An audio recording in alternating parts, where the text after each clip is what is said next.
नमस्ते and welcome to the third episode. इसमें हम कम्प्लीटली राशि के बारे में डिस्कस करेंगे। पहले हम राशि के एट्रीब्यूट्स जान लेंगे और देन हम एक मंत्र के बारे में डिस्कस करेंगे at the very and. Start करते हैं। सबसे पहले अगर आप राशि को समझना चाहते हैं तो राशि की एक लॉर्डशिप होती है, आपको वो याद रखनी होगी।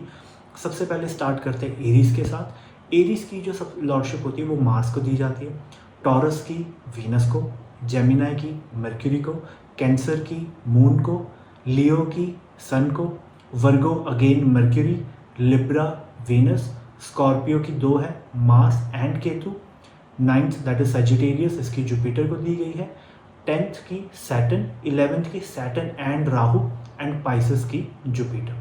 तो ये जो लॉर्डशिप है ये आपको याद ही रखनी होगी, दस नो अदर ऑप्शन। अब स्टार्ट करते हैं एरीज के साथ। अब हम राशि बेस्ड प्रेडिक्शन दे कैसे सकते हैं। अब ज़रूरी नहीं कि आपकी एरीज फर्स्ट हाउस में ही है। एरीज आपके 10वें घर में आ सकती है, 5वें में आ सकती है, चौथे में आ सकती है, कहीं पे भी उसकी प्लेसमेंट हो सकती है। जहाँ पर भी आपकी कुंडली में 1 नंबर लिखा हुआ है वहाँ पे आपकी एरीज है।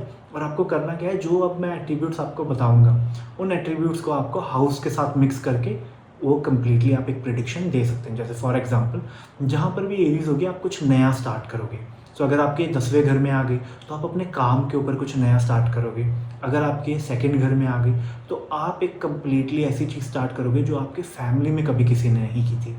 तो यहाँ पर इसको आपको हाउस और राशि ये दो एट्रीब्यूट मिक्स करके आप एक प्रिडिक्शन दे पाएंगे। जितने भी लास्ट वीडियो में हाउस के एट्रीब्यूट्स थे और उसमें ये राशि के एट्रीब्यूट्स आप मिक्स करके कंप्लीट एक गुड प्रेडिक्शन दे सकते हैं।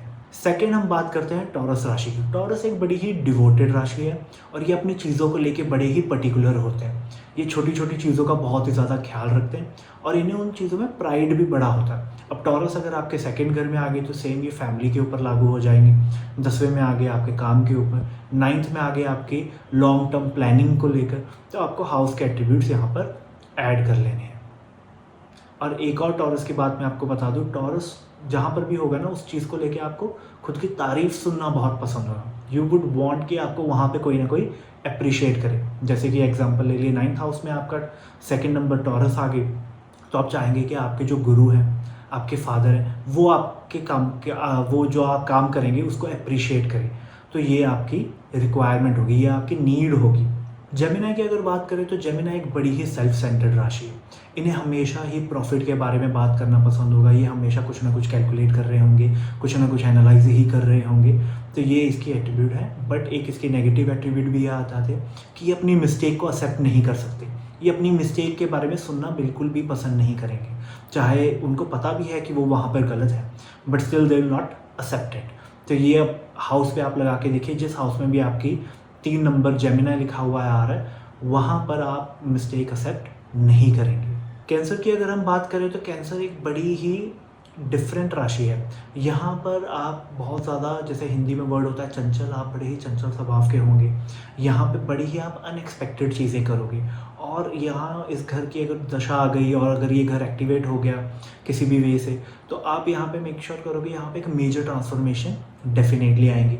और कहीं ना कहीं यहाँ पर मून है, 4th हाउस है, तो यहाँ की एक थीम आ जाती है कि यहाँ पे ना आपको इलीगल चीज़ें करना भी बहुत ही पसंद होगा। या उस घर का कोई भी एट्रीब्यूट होगा उसमें आप कहीं ना कहीं इलीगल चीज़ बड़ी इजीली कर पाएंगे। और सबसे मेजर चीज़ आ जाएगी कि जिस भी घर में आपकी कैंसर राशि आ रही होगी वहाँ की चीज़ें, वहाँ के एट्रीब्यूट्स को आप हाइड करेंगे, आप लोगों को बताएंगे नहीं, आप उन चीज़ों को बहुत ही ज़्यादा छुपा के रखेंगे। और अगर हम वन ऑफ द गुड राशिज के बारे में बात करें तो लियो बड़ी एक आइडियलिस्टिक राशि है। ये कभी कुछ गलत नहीं करते। इनका होता है कि हम हर एक चीज़ को बहुत ही सही तरीके के साथ, बहुत ही ध्यान के साथ करें और यहाँ पे कोई भी गलती ना हो। तो यहाँ पे ये बहुत ही आइडियलिस्टिक बिहेवियर लाते हैं और ये जल्दी चेंज नहीं होते। तो ये जो चीज़ कर रहे हैं उसी के ऊपर फोकस्ड रखते हैं। तो आप अब इसको हाउस के ऊपर लगाइए और सेम आप कैलकुलेट करिए।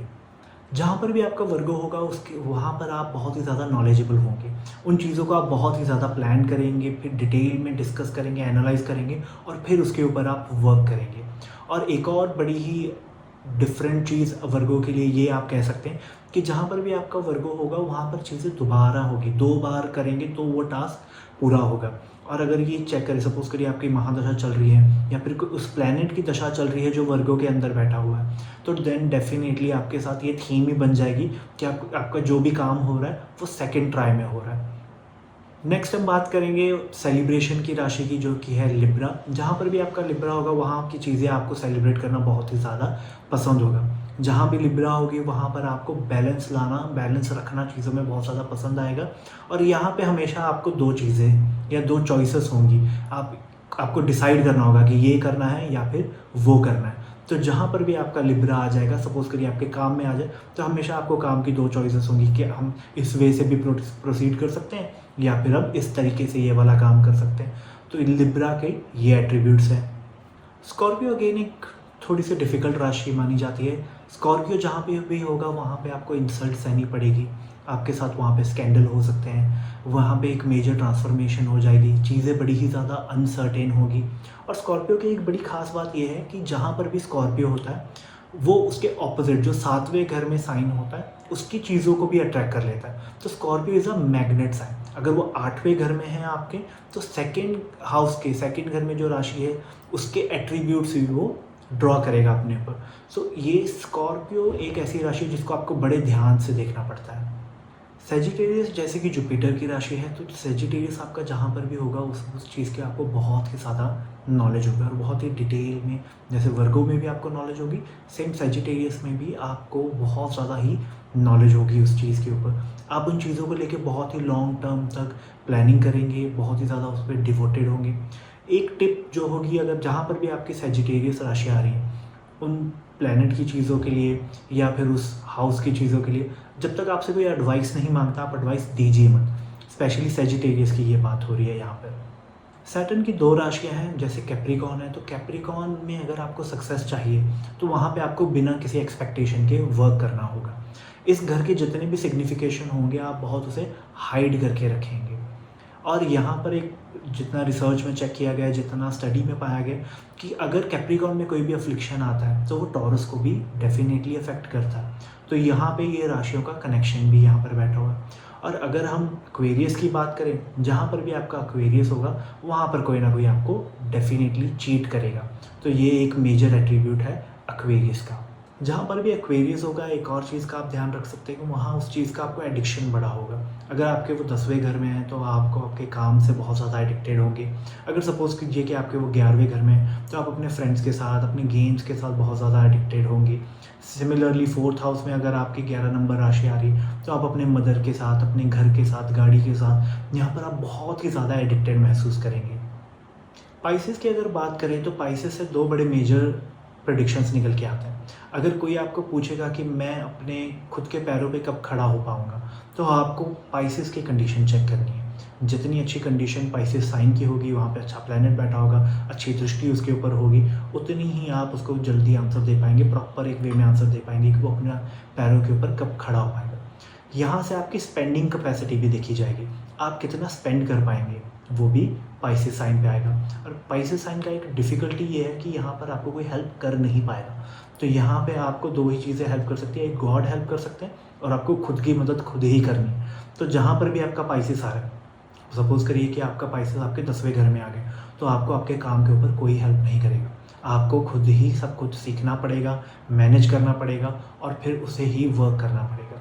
तो पाइसेस से स्लीप कंडीशन भी देखी जा सकती है। अगर किसी को नींद नहीं आ रही या उनके किसी भी वे से इंसोम्निया है या कोई भी स्लीप रिलेटेड प्रॉब्लम है, तो डेफिनेटली पाइसेस साइन उनका अफेक्टेड है। तो यहाँ पे उनको उसकी रेमेडी करनी होगी और वो फिर ही इसकी कंडीशन आप इम्प्रूव कर पाएंगे। ये जितने भी एट्रीब्यूट्स हमने यहाँ पर डिस्कस किए हैं, ये सारे आपके स्क्रीन के ऊपर अवेलेबल है। डिस्क्रिप्शन में भी मैं इन्हें ऐड कर दूँगा। इन्हें आपको याद करना पड़ेगा। अभी हमने बहुत जल्दी वे में इसे कवर कर लिया है, इसके ऊपर आपको थोड़ा सा समय बिताना होगा। हाउस के एट्रीब्यूट्स आपको याद करने होंगे, प्लस आपको यहाँ पर राशि एरीज, एक्वेरियस जो राशि की है उन सब के एट्रीब्यूट्स आपको याद करने होंगे। तो आपको हाउस के एट्रीब्यूट्स को साथ राशि के एट्रीब्यूट्स मिलाने होंगे, तो यहाँ पे आपका एक बड़ा अच्छा प्रेडिक्शन निकल के आएगा। और इसमें आपको प्लैनेट का फ्लेवर भी ऐड करना होगा, तो आपका प्रेडिक्शन और बेटर हो जाएगा। तो नेक्स्ट वीडियो में हम प्लैनेट्स के बारे में बात करेंगे कि कैसे हम प्लैनेट्स के बारे में अंडरस्टैंड करेंगे, सन क्या है, मून क्या है और उनके क्या एट्रीब्यूट्स हैं उनके। और ये जब सब आप मिक्स करेंगे तो आपका एक बड़ा ही स्ट्रॉन्ग क्लियर प्रेडिक्शन निकल के आएगा। इसके बाद एक 4th लेवल भी होता है नक्षत्र का, जो कि सबसे ही इम्पॉर्टेंट हो जाता है, वो भी हम आगे वीडियोस में डिस्कस करेंगे। पूरे 27 के 27 नक्षत्र को हम कवर अप करेंगे। और बात रही जब हमने मंत्रा की डिस्कशन किया था स्टार्टिंग में, तो मंत्रा मैं आपको स्क्रीन के ऊपर प्रोवाइड कर देता हूँ। आपका लगन में जो पहला घर है उसमें जो भी आपका राशि आ रही होगी, एरीज आ रही है, टॉरस आ रही है, ठीक है, जेमिनाई आ रही है, जो भी आपकी राशि, जो भी नंबर आ रहा होगा, आप वो देखिए कि कौन सी राशि है और ये वाला मंत्र आप करना स्टार्ट कर सकते हैं। तो ये आपके लग्न को पावर देगा, इससे आपका लग्न इंप्रूव होगा, आपकी हेल्थ इंप्रूव होगी, आपके क्लैरिटी आएगी, आप खुद बेटर फील कर पाएंगे। और इसका जो सबसे बड़ा हेल्पफुल है इस मंत्र का, कि आप जो दर दर भटकते हैं, आपका काम नहीं बन रहा, तो आप ये करना स्टार्ट करिए। ये मंत्र से आपको डेफिनेटली हेल्प आएगी। तो ये मंत्र मैं स्क्रीन के ऊपर शो कर देता हूँ, इसका स्क्रीनशॉट ले लीजिए, आप खुद कर सकते हैं, आपके फैमिली में भी है और ये कम्प्लीटली सेफ एंड सिक्योर वे है, आप इसको स्टार्ट कर सकते हैं। इसे जितना जल्दी आप स्टार्ट करिए उतना बेटर है। एंड ट्राई करिए मिनिमम 27 टाइम्स आप इसको डेफिनेटली करिए और सुबह के टाइम पे करिए। This is it for today's video. हम यहीं पे इसे कवर अप करेंगे। अब नेक्स्ट वीडियो में हम डिस्कशन स्टार्ट करेंगे। इन केस आपको कुछ नहीं समझ आ रहा है तो आप कमेंट सेक्शन में मेंशन करिए, I will check and reply over there. Till then, नमस्ते।